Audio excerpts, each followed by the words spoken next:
ready. Oh yeah. This shit blowing all around here. You know, that's why besides blowing and dusty in here. That's why I come out like the windows to stay up and the doors to stay closed. But it's hard for it to not have crap in here. That's just how it's gonna be, all flying around seeing shit. Ubiest of the tubiest. The best YouTube subscribers on the planet. As you. And I'm 50 plus. Today, introduce you to my new student. So go on, man, introduce yourself to the folks. Hey guys, my name is Satler Masina. And $5 if you can. $5 you can spell his last name. Say it again. Masina. There you go. I'm a new Melton Student driver, and I'm from Florida,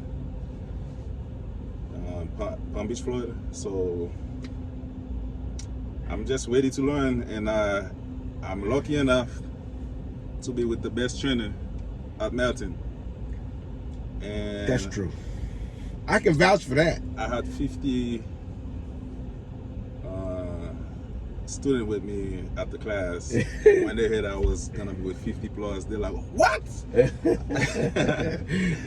they were like, "Come on, man!" You know, switch with you? Everybody wanted to switch with me. So when they told me, I'm like, "Who's 50 plus?" Oh my gosh! And then, oh no! And then they said, "Go on YouTube, type 50 plus." And then I just type in 50 plus, and I saw all these. I'm like, "Oh, shit." Then I watch it. I started watching videos. And then I started learning before I even get here. I learned. Yeah. And first thing I learned, he said, "Don't bring too much stuff." I did bring a lot of stuff, but I try to keep some of them at the terminal. And you know, then I realized I needed some more stuff. You know, so well, we cool guy, cool trainer, and he won't fail you. That's it. Man, let me ask you something. Is it true when you move to Palm Beach, Florida, you have to buy a thong bikini by law? That's what I heard. You know, I can only picture some folks walking up and down the street with a thong bikini because they live in Palm Beach, Florida. It's not true. I didn't just make that up. It's not. That's not true. How's it? But when you're in Florida, the beach is right there. Everything's like the ocean. Like, it all depends on where you stay, but most likely when you're in the south, the ocean is gonna be right there. And when you have something that's like right there with you all the time, you don't even care about it anymore. Yeah. So, tell you the last time I went to the beach, the last time I went to the beach probably like 8 months ago, because I had to take my son, my family, my wife said, "Oh, let's go to the beach." That's the reason why I went to the beach. But I've been like by the beach a lot, by the job I was doing. So we go everywhere. Sometimes we in the west, and sometimes we in the east. But I live in the east, so the beach is always right there. Yeah. So before you come to Melton, what were you doing? I was traffic controller. So what we do, I was working for AWP. So what we do, just like other traffic controllers, our job was to when there's a work zone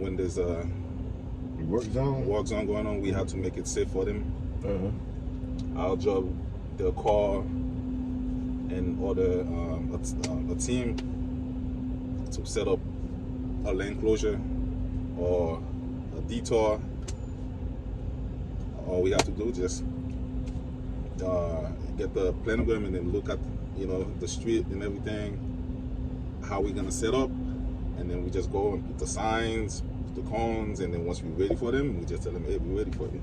So you the reason them cones be way the hell in the wrong lane when we got to scooch all the way over to the wrong side of the road. We're the guys that tell you, like, that take you off. We take you off your road and just tell you to go somewhere else.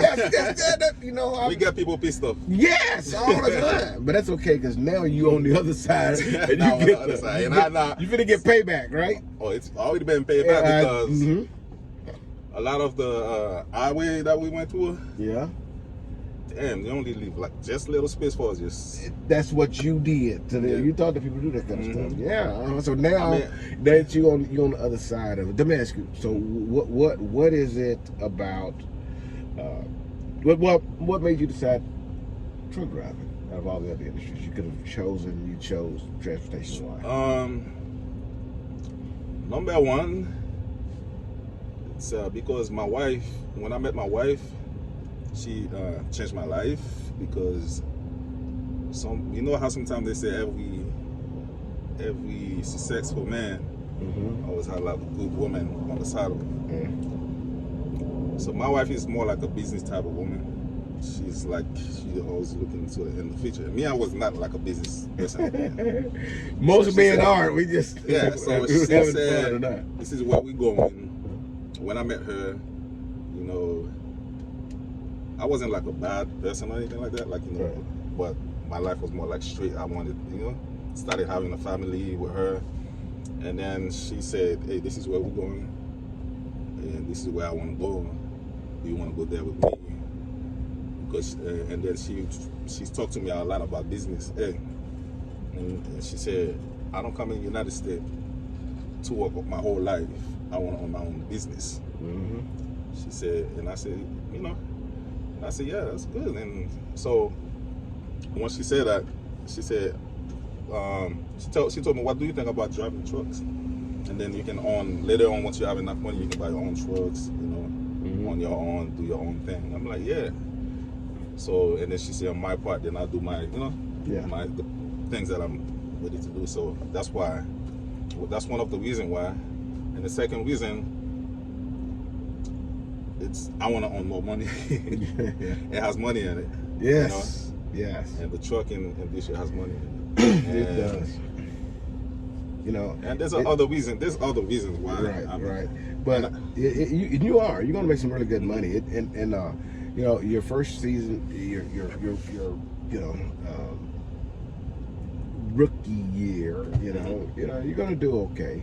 You know, you're gonna do okay. But it's after that, once you get some experience under your belt, you'll start closing in on some pretty good money, you know. And I'm talking even as a company driver here at Melton, you actually gonna do pretty damn well. And they start scooching you up kind of quickly, you know. But it's that nothing beats the experience to help you pull the success out of what they're offering, you know. So, oh yeah, you know, you come in, we give you 50 cents, you know, 55 cents, whatever it is, you know, it's only as good as you can produce it, okay?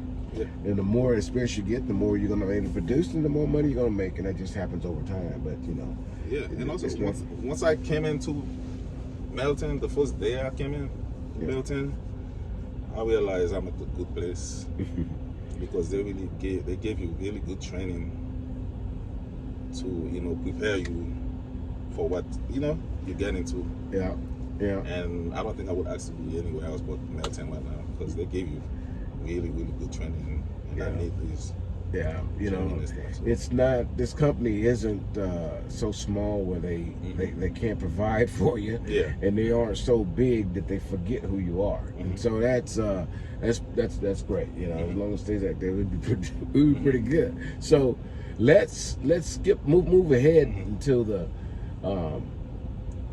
communication part of it. I guess the first thing you did, since you didn't know who 50 Plus was, you didn't use the link down below there and hook up with somebody. You eventually called Melton, emailed, or filled out an application online. What did you do? It was just Facebook. One time, because when I was trying to get my CDL, because I just got my license about a couple months ago. Okay. So when I went to the school in West Palm, right after I was done, even before that, I was just looking, you know, looking around just to click. Because you know how Facebook now, they look at everything you do. Yep. And don't take your phone into the restroom with you, because Facebook will be Facebook getting everything. They'll start sending you enlargement pills and shit. You're looking for certain things. Yeah. Next thing you know, it's on Facebook. They'll send you out of that same thing you were looking for. They'll send you like every day you see a different ad just pop up. You don't even look for it anymore. Right. You see it pop up on Facebook. Yeah, it's hard. And you look for anything that you're doing, Facebook knows for some reason. Right, right. So now they keep popping up, you know, things keep popping up. And then I saw Melton, so I just put my just a little few. You just put contact information, your contact information. And then boom. Very easy. You just a lot of companies. 5 minutes later they call me. Yeah, and a lot of companies they want you to fill out this full-blown application before anybody even contacts you. You know, and that's why I'm so glad Melton doesn't do that, man. I mean, it's discouraging to spend 30 minutes filling out an application and nobody calls you back, and then you, when you try to call them, it's so easy. Yes, Facebook and make it easy now for everybody to just, the minute you put your information, a lot of other people's gonna call you. Yeah. You know, and then you let them know, hey, if you have experience or if you don't have experience. If they need the experience, they're like, oh, you need 6 months experience, you need a year experience. They're gonna let you know. But that's why first thing I did, and when they called me, hey, you got your CBR? And I'm like, yeah. First thing I told them, I don't have no experience yet. Oh, okay. All right, call me when you have experience. Some of them, click. And then some of them will tell you, well, we have a training process. We're gonna pay you $500 every week for 6 weeks, and then we start you at, you know, whatever, you know, they're gonna start you with. I'm at a lot of companies. Then I'm like, damn, let me keep looking to see who pays a little bit more, you know. And then Melton called me. They said, okay, we're gonna do this and that and that. And then the recruiter that called me, what was her name? Cynthia Johnston. Cynthia Johnston? Yes. She was the one that called me. She explained everything to me. She gave me all the information, and it was a nice process. Oh, good. So she did really, really good. Good. And she gave me, and she's the one that made me interested more. There you go. With the man, because I had other friends. Yeah. When I went to school, I had other friends that found jobs that started with 15 a week, you know, or a little bit more. Yeah. With no experience. But the companies that I go to, they're not as good as Melton. That's right. Yeah. You can't chase them all the time. Yeah. I'm like, let me get the experience. Right. So experience is very important, because you driving truck, bro. That's when you're gonna start making some money once you get some experience. But listen. So throughout the process, after you talked to that, Cynthia, did she tell you one lie the whole time she was on the phone with you? She didn't tell me one lie at all. Everything she said they were gonna do, they did. The only thing she told me, hey, if there's anything you need to let me know now. For example, because they're gonna find out anyways. Yeah. You know? Yeah. They're gonna find out anyways. You lie, you don't lie about drug tests, about accident, about whatever it is, or about you went to jail 7 years ago, 10 years ago, they're gonna find out. Yep. Because they're gonna pull up everything. Yeah. And so people be surprised. And then sometimes you might not get hired because you lied about something. That's right. And, you know, and a lot of things can be worked out. You know. You know, if you had a history, you know, you spent time in jail or whatever, prison, whatever you done, you know, or you know, you just had some accidents or whatever. Those things can be worked through, okay? Yes, exactly. But that is the past, okay? But if you lie about it, that's deception that just happened. That's just occurred. That tells me that that's still who you are. Yep. Therefore, you just messed up. So just say what it is up front, man. Don't. Because for one thing, this is their job to find out, man. They gonna find out. They just want to find out if you're honest. That's it. Because you're gonna drop the truck. They want to hand the truck to somebody that's honest.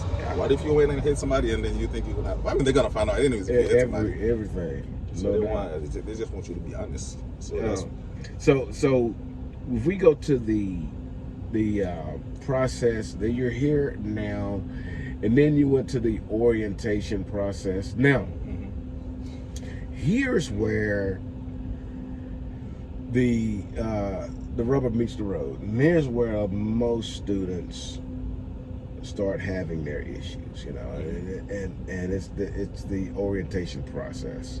Okay. Again, yeah, we kind of nudged on this just a little bit, but if at any moment that you feel like what you're about to say, somebody may not want to hear it, look, say it, because on this channel, I'm just going to be real, 100%. Okay, so and it's not lost on me that maybe somebody from the company watched this video, but if we say something they don't like, then maybe they ought to change what they don't like. Then somebody tell me that, you know, that my breath stank, then maybe I should brush my damn teeth. Right? I mean, don't get mad at the messenger. You know what I mean? So you can just speak the truth, okay? No shame. Nobody's gonna come and snatch you out of here. Nobody's gonna send you home. But you know, I want to know if my breath stink. You know what I'm saying? Yeah. Okay. So the orientation process. What about the orientation process do you love? The food. The food. I like the food actually because I'm Haitian. We eat a lot of rice. Yeah. And too much rice is not good for you. Yeah. It's good food, but it's not good for you. So once I came here for the almost 3 weeks that I was in the terminal, right? I ate different variety of food every day. Yeah. Which I never used to. Yeah. Because back at home, I'm not saying I don't eat other food, but almost everything is with rice. Because we have different variety that comes with the rice. Right. So everything we eat was like rice, this thing with rice, fish with rice, chicken with rice, you know? But when I came here, we ate tacos, we ate meatloaf, we ate chicken, we eat salads, we eat a lot of variety every day. So I like that. Yeah. You know, that's one thing I like that about the food. Yeah. What about the hotel? The first hotel, both hotel was okay, but the first one I didn't really like it because we were not around anything.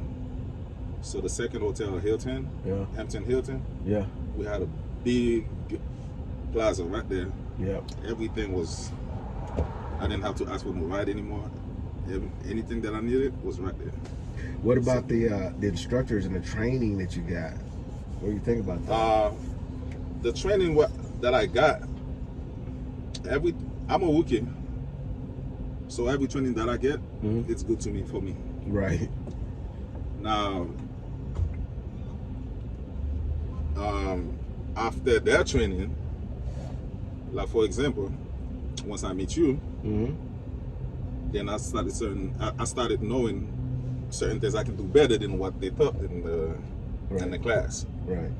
Because I'm with a guy that has a lot of experience. Yeah. But they did a good job training us. They did a good job on letting us know how dangerous it could be. And I don't get scared really, but I was curious about all these videos they was showing us. I'm like, how people are driving, they're not paying attention, they're not reading the signs, and the signs you have to read the signs because you might end up going on a 10-foot bridge. Right.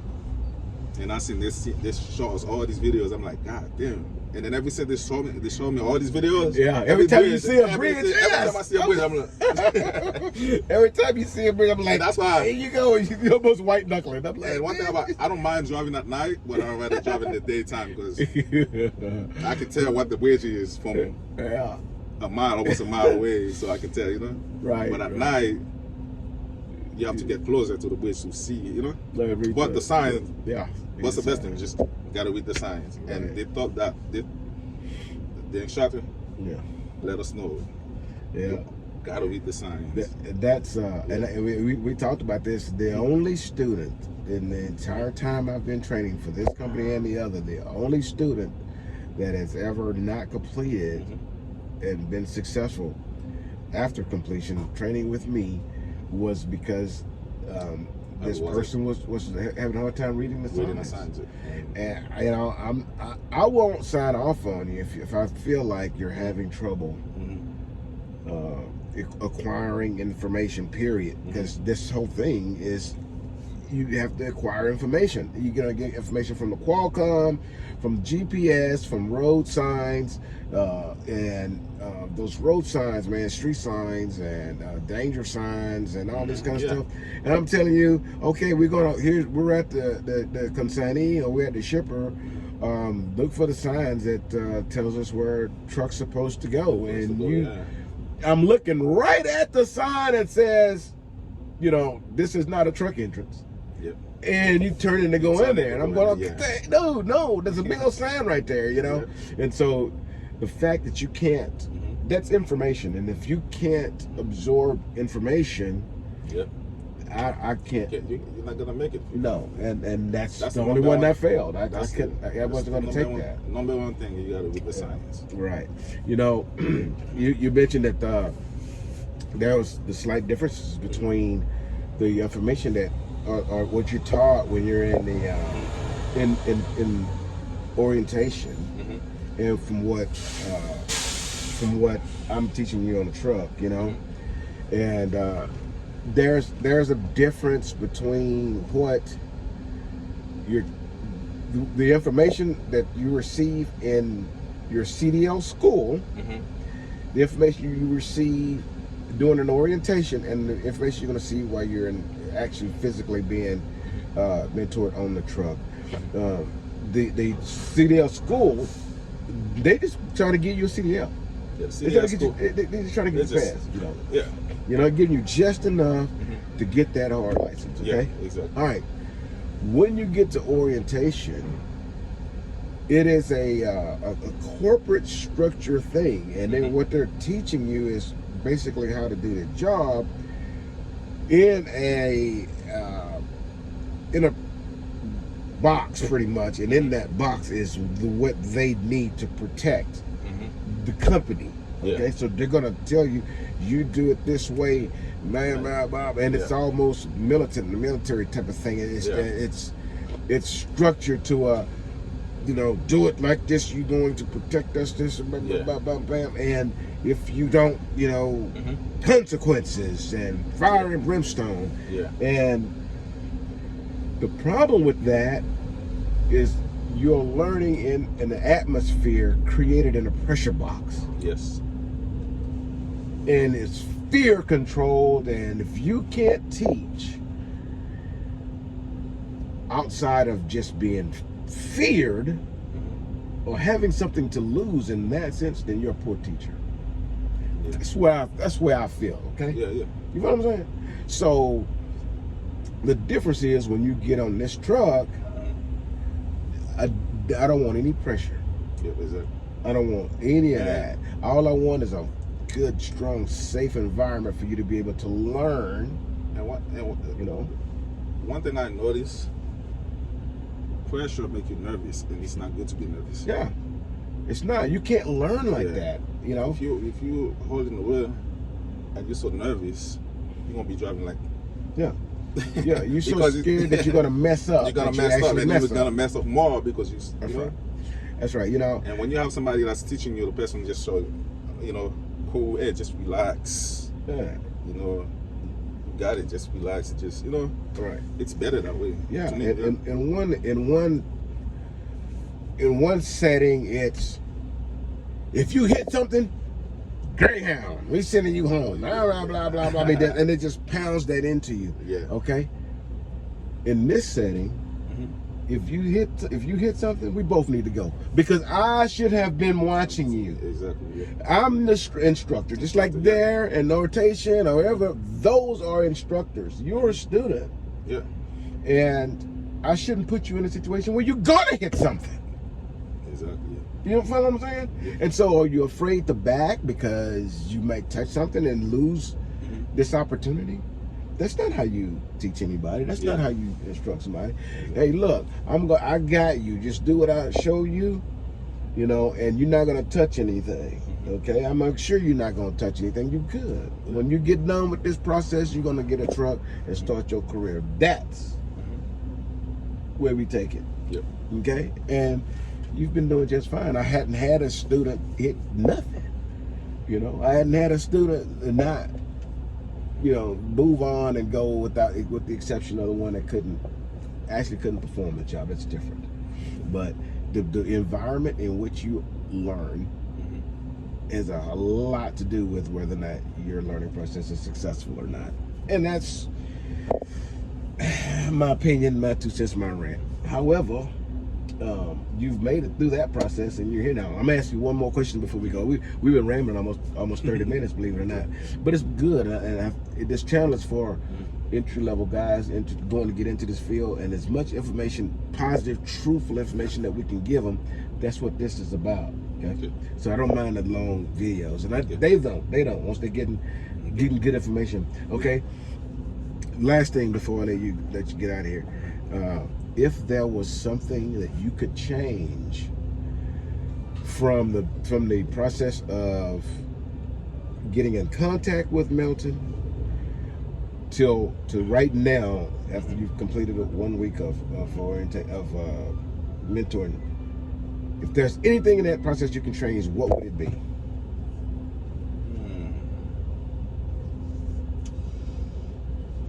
Well, I don't think I would change too much, because I think everybody did a great job. Yeah. At whatever, because everybody has their part to play to train you, and there's not really much that I would change. The only thing, you know, just make people more comfortable. Yeah. Because as I you know, after a 3rd week, once I was a little bit nervous when they were, because certain instructors, they're like all they're talking about fire. You do this, you fire. You do that, fire. And I've been there many times, and I've been a project manager, and where I was the one instructing the class, and I make sure to make them people feel, you know, good about the job. And my last job, when I first started, it was the same way. Yeah. The manager was like, every time they have a meeting, you do this and that, fire. You know, like, damn, I have more chance of not being here. Then it was like kind of like, why do I need to be here? You know what I'm saying? Exactly. So that's what I would change, because once I got with you, you made me realize this job there's 3 things you need in this job to be successful. Number 1 is safety. It's just, you gotta be safe. Be safe, and make sure you get the load to the door 1. Okay. Make sure you get to the load, bring the load safe, you know, and you safe. Right. And second thing is, just be smart about decisions that you make. Decisions you make about your time. Decisions you make about, you know. Yeah. Should I, you know, left, you know, you just gotta. And then the third thing is you gotta have common sense. If you don't have common sense, you cannot do this job. A lot of guys lacking that. All right, that's the most important thing. You gotta have common sense. All right, guys, we're gonna go back in, and we're gonna on our next video we're gonna ramble some more. Okay? Yeah. And so until I see you again, deliver undistracted. Here's your boot. Yeah.